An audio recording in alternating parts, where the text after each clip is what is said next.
slope of a line.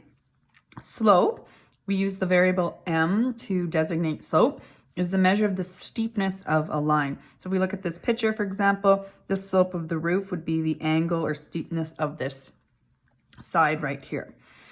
The formula we use for slope, we would say it's rise over run. Rise is the vertical distance, so this would be what rise is. Run is the horizontal distance, so this would be the distance along the run. So if we're trying to find the slope of a line or any angled object going up here, we would draw what's called a slope triangle. And so we draw a rise to a run, and then we can use that information in our formula. So if we were to determine the slope of the roof above by counting the units for rise over run, so rise, if we count how many squares there are here, 1, 2, 3, 4, 5, 6, 7. So the rise is 7 units.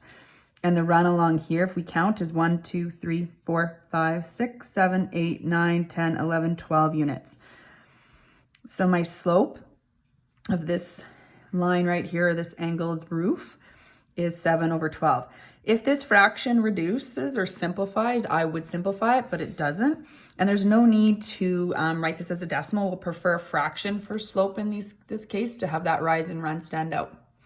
Now, slope of a line segment on a coordinate grid is the measure of the rate of change. So we've talked about rate of change before. So slope will represent rate of change. So let's just review rate of change. Rate of change is the change in the dependent variable over change in the independent variable. So what that means is we can use this symbol, this triangle here called delta y. So the dependent variable is along the y-axis over delta x, which is change in the independent variable.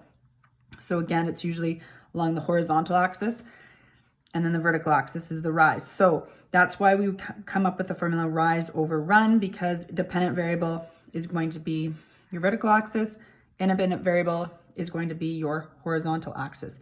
And again, the symbol that we use for slope is M.